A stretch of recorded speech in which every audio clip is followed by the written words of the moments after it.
Guidry, owner of Guidry Golf and Sport. I got, as James said, probably 13, 14 years ago, I went and got lessons from James. He introduced me to TPI. I think I got certified 6 months later.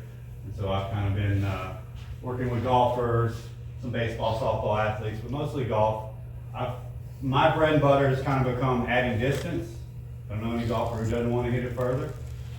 So that's kind of where my focus is, more on the performance side. So I'm going to talk about everything today from the standpoint of hitting the ball further, swinging the club faster.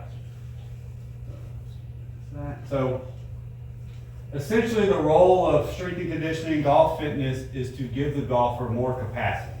So more capacity to create more force, more capacity to generate more speed, more capacity to move through a greater range of motion, more capacity to create the movements that are required of the golf swing, all the things that James talked about. And then the capacity to play and practice as much as you want without pain, without injury.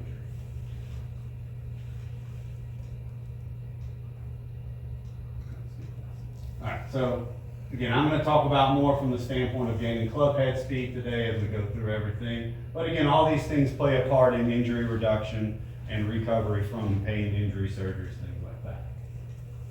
As well as the better your body moves, the better it functions, the more force you can generate. The stronger you are, the better you can decelerate, put those brakes on. All those things play a part in how we actually swing the golf club and deliver it into the golf ball. All right, so these are the main physical attributes that I focus on with golfers. So number one is speed. When we're talking about speed, we're talking about swing and ultimately ball speed. Power, that's how quick we create force. Strength is the total amount of force we produce. So if we're putting force into the ground, if we're creating rotational force and torques, if we're delivering that force into the golf club, ultimately into the golf ball. And then mobility. We'll run through a little bit about that, but that's a lot of what George kind of touched on. So for the golf, neck, thoracic spine, shoulders, and hips are kind of our main rotational centers of the body. Those are the areas we want to generate the majority of our rotation through. Everything else on the performance side is more the skill, the swing development. Those are the things that James is going to help you with. So what I do with my clients when they come in, we test all these things. So I test swing and ball speed. So again, when you're testing, you want to have the same setup, same warm-up. So I typically take them through a little 5-10 minute warm-up. We'll ramp up swings, and then typically we're going to hit 5 drivers with your playing speed, which is usually about 80-85% for most people. And then we're going to go 5 all out, because when we're training speed, we need to be training all out. If we want that 80-85% to go up, we need to move that 100% up, and that's where we train at. Strength and power. So lower body power testing. I don't do all these with all people, just it kind of depends on the situation. I'll do some vertical jump testing. I have a little thing here, won't have too much time to get into it, but ability to kind of test your vertical jump. From power testing and power measurements, the vertical jump testing has the highest correlation with swing speed. So meaning if you increase your vertical jump, you should have a pretty direct increase in your swing speed with that. So really that's just our ability to put force into the ground, let that ground push back on us. Upper body, I look at a lot of seated med ball chest pass. Again, that's our upper body power. So we're throwing for distance. So we kind of have a 20-20-20 with this, and then the sit up and throw, that would be laying on our back, throwing a medicine ball overhead. 8.8 pounds is the medicine ball weight that TPI uses. And we have these 20-20-20 power standards, and these are based on, and grip strength too. We've got a little grip strength thing. We'll talk about that in a second. But our 20-20-20 measurements is kind of the standards for college and pro males, and that's a 20-inch vertical jump, a 20-foot seated med ball chest pass, a 20-foot sit up and throw. So if you're a high school kid wanting to play at those levels, those are some metrics you probably need to be hitting. As we get older, we're just trying to get as close to those numbers as we can. As James said with the other things, we don't necessarily have to be there, but the closer we are to there, the more ability we have to generate force in the golf swing. Grip strength testing, so we've got a little grip dynamometer here. Pass that around if y'all want to play with it. PGA Tour grip strength is about 120 to 140 pounds of pressure. Long drive guys are about 140 to 160. So again, we're trying to get as close to those numbers as possible. Norm for kind of 40 and 50s up, I try to get over that 100-pound number for most of my golfers, my amateur golfers that I work with. And then we'll do some trunk testing, isometric rotation, again, rotational medicine ball throw for distance. How do we generate that rotational force and power? Mobility, I won't go through much of this. A lot of this is what he's touched on, but I'll give you some numbers. These are all PGA Tour numbers, so take everything with a grain of salt. These are 20-year-olds, some of the best athletes in the world. So neck rotation, 65 degrees or better each way. Shoulder 90-90, so that was that test. Again, lead shoulder not as much, 90 to 95. Trail shoulder, we're trying to get to 105, 110. Shoulder flexion, again, 160 degrees or better overhead. Thoracic rotation, 45 to 50 each direction. Hip internal, external, 40 degrees each way. And then he went over the ankle dorsiflexion test. So again, PGA Tour numbers, we're just trying to get as close to these numbers as we can. The better ability we have to generate more rotation, the bigger range of motion, the bigger arc we can create, the more room we have to generate speed in the golf swing. So how do we train these things? So swing speed. Have any of you ever used any of the speed training systems, super speed, stack system, anything like that? Basically just clubs with a weight on it. The beauty of these things is we kind of take the ball out of the picture, so we're just seeing how much speed you can generate within the context of the golf swing. Over my time, because typically the clubs come with different weights, I tend to focus more on the lighter weights. And again, when we're training this, we're training at max speed. So you're trying to swing these things as fast as you can. Ideally, we're going to have some kind of speed feedback, we're trying to move that number up. So then we can progress to a driver without a ball. Again, we're keeping the ball out of the picture, just seeing how fast can you swing that driver in the air. And then we'll start to bring the ball in. So we start with a net. Again, we're not paying attention to ball flight. We're not worried about where that ball is going. We're just seeing how fast you can move that driver and ultimately the golf ball, bringing that into play without necessarily worrying about where the ball is going. And then lastly, we're going to open it up when we're on the range, we're on the course. So now we're going to start to pay attention, what's that ball doing? So we're all going to have kind of our playing speed, where we feel comfortable in being able to control the golf ball. And then we're going to have that all-out speed. So obviously we expect to lose some accuracy when we go all out, but you can train that skill. Again, the foot spray, I love using the foot spray when we're speed training with a driver and a ball, because now we can start to see when I ramp the speed up, what happens to that contact. Do I get, like me personally, I tend to get a little more on the heel the faster I go. So now you can start to bring in some contact training with that. Can I maintain that speed and start to find the center of the club face? So we kind of work through those progressions with golfers as we go through it. And obviously the better golfers may start a little further down than others. But ultimately we're trying to get to the point where we can hit a golf ball, moving that club very fast and find the center of the club face. What's funny is this thing I spoke at a month or so ago, 3 years ago, Bryson DeChambeau and his coach was on. It was a very good friend, Bryson not, but his coach, a good friend of mine. And he was up there and asked questions. Nobody wanted to ask a question. Well, James would ask a question. So the question I asked is, I said, Bryson, this is when he had bulked up and was swinging faster. I said, what happened to your impact point when you started swinging faster? That was a question I had. And he says, that's a great question. He says, it started getting towards the heel. Mm-hmm. So if you hit it in the heel, if you gain 10 miles an hour club head speed, you hit it, a half inch in the heel, you've lost more than you gained. So it's some things, that was his tendency. So they had to coach him into the tendency to not hit it in the heel when he picked up his speed. So that's kind of what JP's talking about. All right, so next thing we're talking about is strength. So how do we train strength? So again, we're trying to, strength is essentially our ability to produce force in the golf swing, how we put that force into the ground, transfer it to the trunk, into the upper body, ultimately into the club and the ball. So basic movement patterns, squat patterns, lunge patterns, hinge, which would be like a deadlift, upper body pushing, upper body pulling, chest press, rows, shoulder pressing, pull downs, pull ups. Those are the foundations of all of my training programs. The beauty of all these is there's so many modifications that we can make. So I've worked with golfers young as 12, as old as 88. They all go through the similar movement patterns. We just modify them to fit your mobility, your ability, your strength, where you're starting at, and then you build from there. Again, working in both double leg and single leg and arm variations, so dumbbell work versus barbell work, squats versus lunges. I like to get both of those in. The beauty of double leg, we can go heavier, we can build strength. Single leg, single arm, we're getting a little more of the stability component in there as well. Again, we want to move in multiple planes of motion, so up and down, laterally, rotationally, make sure we're getting strong in all those planes.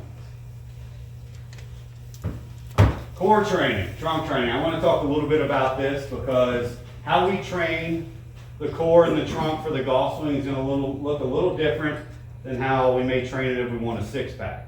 So the job of our core, in my opinion, is to both resist and create movement. So we need to flex, we need to extend, we need to side bend, we need to rotate.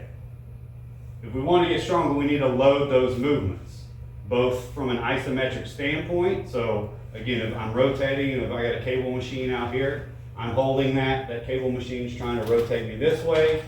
I'm resisting that rotation isometrically, as well as I can take that cable machine and rotate through a range of motion.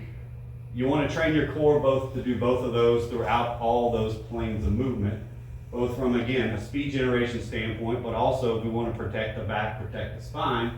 The stronger those muscles around it are, the better they can absorb the forces. The forces don't go on the structures of the spine, the disc, the ligaments, the vertebrae there. We talked about grip strength, the numbers between PGA Tour and long drivers. Grip strength, again, lifting heavier weights, you're going to get some grip work, doing heavy carries, hanging from a bar, those little old school grippers. You can get them on Amazon for $10. I always recommend buy one, keep it at your desk, keep it at your truck, work on that. One of the best ways to build your grip strength up. And the reality is if we don't have the grip strength to control the golf club, our brain's going to put a governor on our swing. So we may have the ability to generate more speed, but if our brain doesn't think we can control that speed, it's going to slow us down. So it can be a weak link in our ability to swing the club faster. So strength training has its purpose, but for golf at some point there's a level of diminishing returns. We're not trying to be power lifters. My experience, most golfers aren't close to that level. But if we get to a point where, all right, we're getting at that level, then now we need to focus on moving faster within that strength. So the golf swing is a short duration, high velocity movement. Our training should reflect that, meaning we need to move fast at some point. So again, all these variations we will scale depending on age. Jumping is probably one of the best ways we can improve our power generation in the golf swing. I've had guys in their 70s and 80s jump that haven't jumped in 40 years. Obviously, we build up to that. We scale up to that, but that's one of the best ways. And again, improving that vertical jump, correlating with that swing speed, adding some kind of jump variations into your training is one of the best ways to do that. Medicine ball work, slams, rotational throws. The goals with these are try to throw the ball as hard, as fast as you can. So lighter, faster. I typically use 6 to 12 pound medicine balls and usually geared towards the light side because I want my clients moving fast with me. This isn't strength training, it's power training, it's speed training. We need to move fast. And then speed versions of lifts. So I can take a squat, I can load it real heavy, I can just train strength and move through a range of motion. I'm gonna move pretty slow, and that's got its purpose. I can also take that squat movement, load it lighter and try to move as fast as I can coming up. So as I hit that bottom, I'm trying to explode up. So we can take those same movements and vary them more towards strength, more towards speed, depending on your needs, and you can kind of cycle through that as well. Olympic lift derivatives, I don't get too much in that, pretty technical. I will work on some of these things with high school, college golfers, professionals. So we talked about the vertical jump and club heads. Mobility. Again, we talked about that, cervical spine, shoulders, thoracic spine, and hips. We want to focus on these areas. Obviously, if you have a limitation in one or more areas, you want to spend more time focusing on that. And then kind of some general ankle mobility, posterior chain, can you touch your toes, those type of things play a part as well. Here's how I like to progress mobility. So if you're limited, we could do assisted, so that would be where if George is doing some manual stuff, he may be doing some stuff where he's helping you get more mobility. You can take a band or a cable that's pulling you into that mobility, or a weight. We have unloaded would just be your body moving through range. And then ultimately, I like to build up through loaded mobility. So that's actually taking some kind of resistance and moving through that range of motion. And ultimately, as we get new range of motion, we need to build strength in that new range of motion. So that's where that loaded mobility part comes in. So you're trying to build through those progressions as well. Breath work, we want to make sure we're breathing. Inhale, trying to move through that exhale. Anytime we hold our breath, we tend to tense up, and that creates a restriction. We kind of fight our body on that. And sometimes just learning how to breathe, learning how to relax kind of releases some tension in our body itself. So, again, when we talk about, I'm going to talk about reducing injuries real quick. So, we're working together as a team. So, we want to talk with the swing coach, want to talk with James, okay, what issues are we swinging in swing? He talked about, you see a lot of this early extension, stress on the back. A lot of the young guys now that are getting, a ton of side bend, puts a ton of stress on the back. So can we make some changes there? Obviously, we're going to look at the body as George looked at. Can your body do the things you're trying to do? Or are you trying to push it past its limitation? So I always say, typically, if you say 40 degrees of rotation, you only want to use about 35 of that. We're trying to not move our body into those in range of tissues, because that's where injury can occur. So the more room we have to generate that speed, that rotation, that movement, the more freedom we have to move, the less stress that's going to be on those tissues. And then obviously developing strength, developing muscle mass, repetitive use injuries. If you look at the research, strength training has the biggest impact on reducing repetitive use injuries. And again, it's just about the stronger a body is, the more resilient it is, the more stress it can take. In golf, swing, it's not a ton of stress within the swing itself, but if you're making 50 to 100 of those, that stress adds up. And if you're doing that multiple days a week on a body that can't take it, eventually it's going to break down. So I always talk about repetitive use injuries as usually a formula of two things. You're either putting too much stress on a body, even if it can handle it. So even if you have good strength, good mobility, you may just still be making too many swings. We see this a lot this time of year. Maybe your clubs have been in the closets, warming up, days are getting prettier, longer. I'm gonna go out and hit 100 balls every day.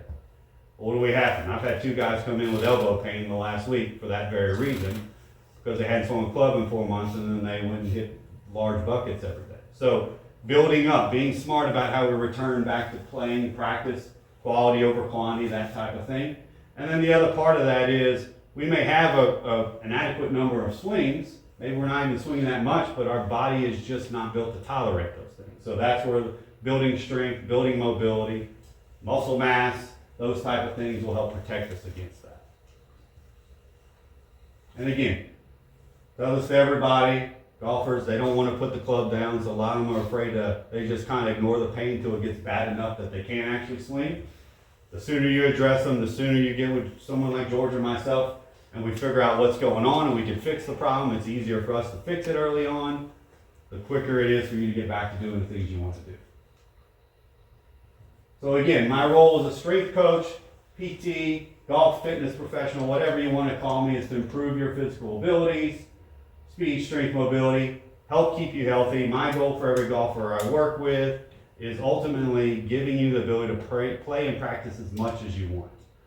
I don't care how far you hit it if you can't ever play because your back hurts or your elbow hurts. So I want to get you and keep you healthy, and then if we can get you hitting it further, that's even better. Again, this kind of team approach as we're talking about, good relationship with the swing coach, with George, we're performance, we're PT rehab, James is working on the swing. You've got all these eyes on you and everybody's got their specialty, and the more you can optimize that, the better you're going to be. Again, testing and training, what matters, measuring, measure, as James talked about, understanding we get objective numbers, vertical jump numbers, swing speed numbers. Ultimately, if you want to hit the ball further, everything that I'm going to measure is going to go back to swing and ball speed. So we need to be testing that. Those are always my objectives for golfers that come to me. Those are the numbers we're trying to move. Now we're going to measure mobility and power and strength. But if those numbers move up and the swing and ball speed don't, then I don't really care what those numbers are doing. Now usually if they do, you're going to see that. But we're always going back to testing the things that matter. And then obviously looking at video, 3D, things like that. How's your body moving in the golf swing as well? And again, managing those reps, being smart about how you practice and play. Again, my goal is to make everybody a better, healthier athlete, not just a better golfer.